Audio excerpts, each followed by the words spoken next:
Qui arrive à voir? On dit comment à la crème.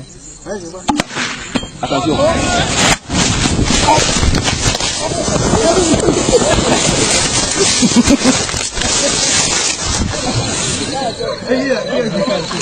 Rundunar 'yan sandan Najeriya ƙarƙashin jagorancin shugaban 'yan sandan Najeriya Ibrahim Idris sun tabbatar da kame kwamandojin 'yan ƙungiyar Boko Haram guda 22 da suka tabbatar da cewa 8 daga ciki suna da hannu cikin sace 'yan matan makarantar sakandaren Chibok da aka sace a shekarar 2014.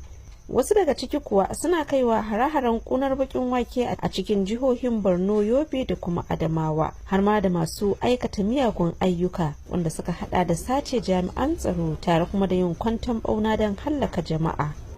Kwamishinan 'yan sandan jihar Borno ya tabbatar da kame waɗannan mutane, inda ya ce kowanne daga ciki ya amince da aikata laifin da aka kama shi da shi.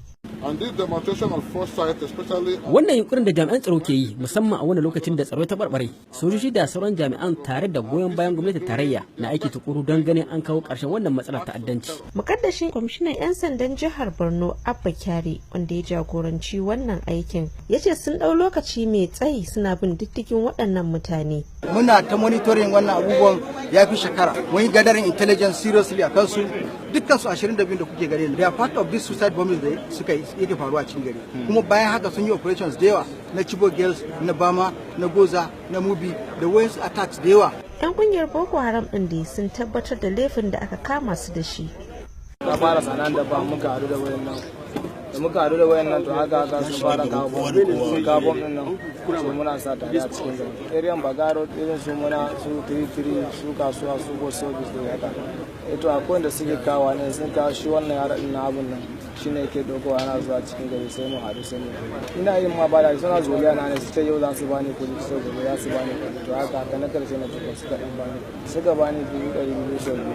Bana tungori da gozu da ka wasu goye. Wani yaushe na shigo santar leno. Allah ne dai nan yana gare kiri ran da gozu na kadar le zina ne mu suna.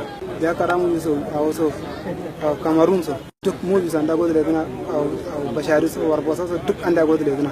Abubakar Kori ya tabbatar da yadda suke yi wa 'yan kungiyar ajiyar kayayyakinsu.